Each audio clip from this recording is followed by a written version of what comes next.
Assalamualaikum warahmatullahi wabarakatuh.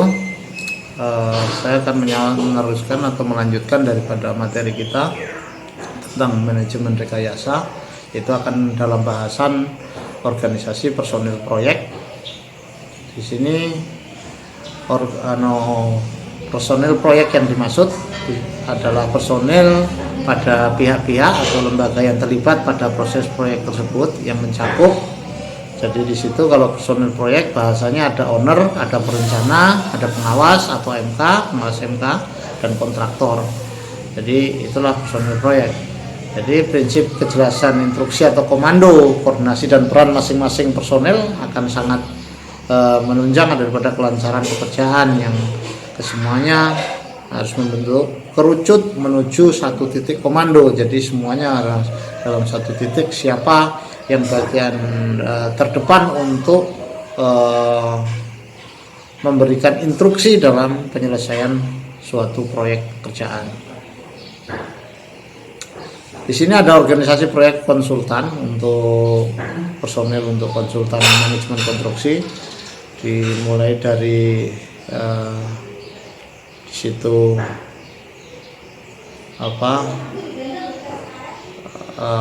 konsultan Menkon, yaitu terdiri dari personel struktural, personel fungsional, dan tenaga ahli dan personel penunjang. Di sini ada istilah CRE atau dia kalau CRE itu Chief Resident Engineer. Jadi Chief Resident Engineer ini atau kepala engineer dalam ini dia membawahi set engineer, beberapa set engineer, terus dalam sudah itu membawahi administrasi project, di mana ada keterkaitan antara nanti set engineer dengan administrasi project terkait dengan pekerjaan yang akan dilaksanakan untuk proyek B, proyek A dan proyek B. Dimana di bawah engineer itu sendiri ada bagian engineer arsitek, ada struktur engineer struktur, ada engineer electrical gitu. Jadi ada engineer mechanical gitu. Masing-masing engineer punya bawahan di bidang, tapi engineer ini membawai beberapa engineer di bidangnya masing-masing atau bidang keilmuannya masing-masing.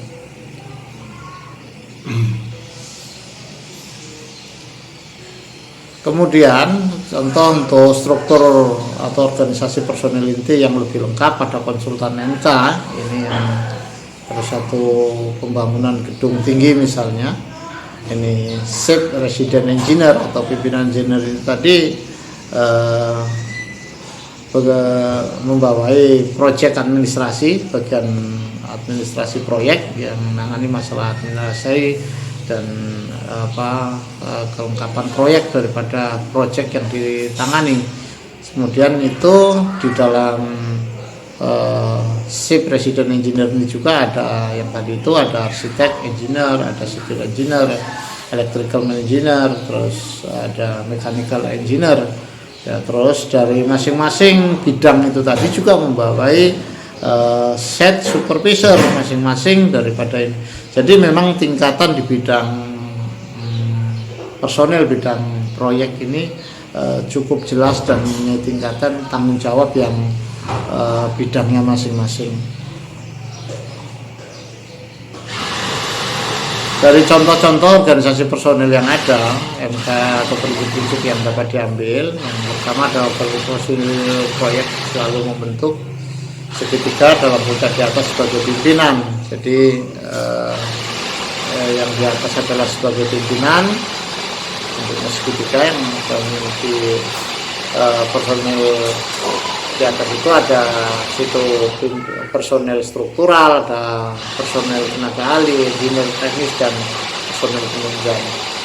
Jadi kalau dibagi dalam beberapa subproyek, maka koordinator subproyek atau engineer ya terdiri dari satu proyek, maka tidak dimemerlukan set engineer lagi gitu. Jadi makin ke atas maka kemampuan manajerial dan lain sebagainya personilnya harus makin besar kayak gitu. Terus manning schedule, di sini akan kami sampaikan tentang manning schedule. Apa itu manning schedule? Manning schedule adalah jadwal penguasaan personil, penugasan personil terkait personil proyek yang akan disesuaikan dengan jadwal pekerjaan yang akan diampu atau dikerjakan, diawasi atau direncanakan oleh personil tersebut. Jadi ya bentuknya manning schedule itu adalah penugasan personil proyek yang sesuai dengan jadwal pekerjaan yang diampu.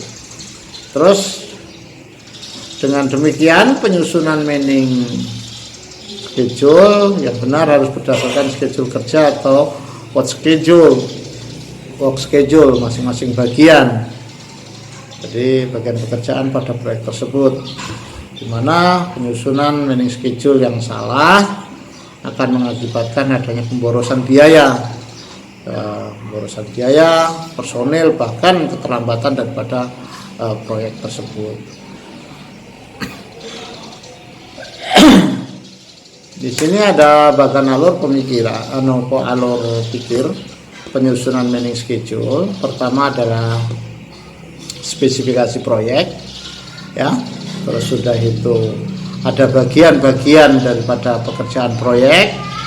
Sudah itu ada penentuan tenaga ahli yang akan menangani bagian pekerjaan. Kemudian dari spesifikasi proyek itu akan ada namanya waktu total proyek atau waktu yang digunakan untuk menyelesaikan proyek. Kemudian di situ ada penyusunan work schedule atau bagian pekerjaan yang melibatkan dari bagian-bagian pekerja pada proyek juga menggunakan waktu proyek yang tersedia gitu.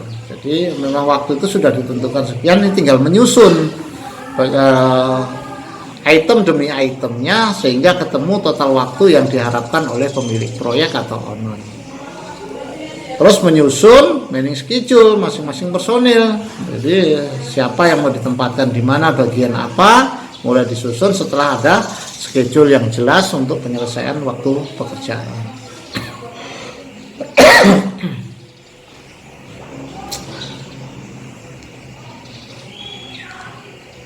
Ini adalah contoh work schedule atau bar chart sederhana. Di sini bisa kita lihat total waktu pelaksanaan, mungkin dari mulai lelang sampai masa pelaksanaan sampai maintenance pemeliharaan ini ditentukan berapa bulan. Di situ sudah itu pekerjaan strukturnya itu setelah selesai dan dilaksanakan pada masa pelaksanaan, yaitu setelah selesai lelang dan sebelum masa habis masa maintenance.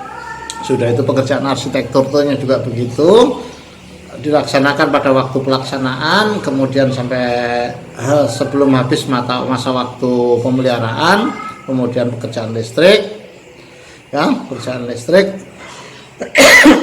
yang dilaksanakan pada waktu pelaksanaan sampai sebelum akhir masa pemeliharaan.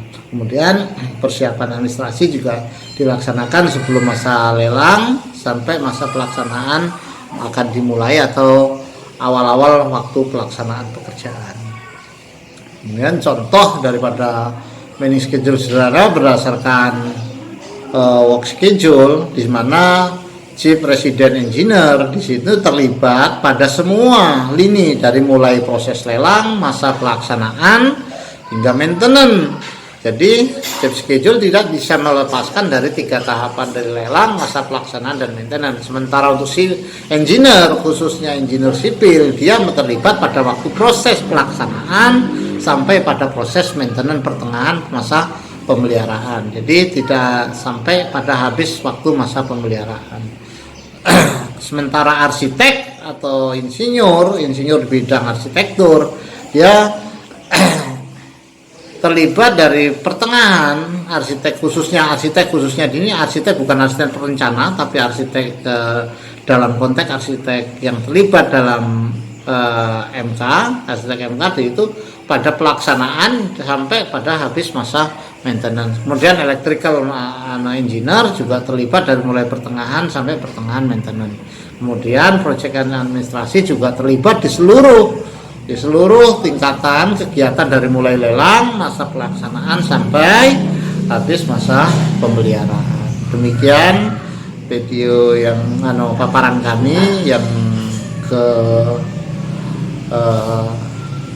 ke-6. Nanti kita lanjutkan kepada paparan saya selanjutnya untuk dapat menjelaskan materi yang lain. Terima kasih.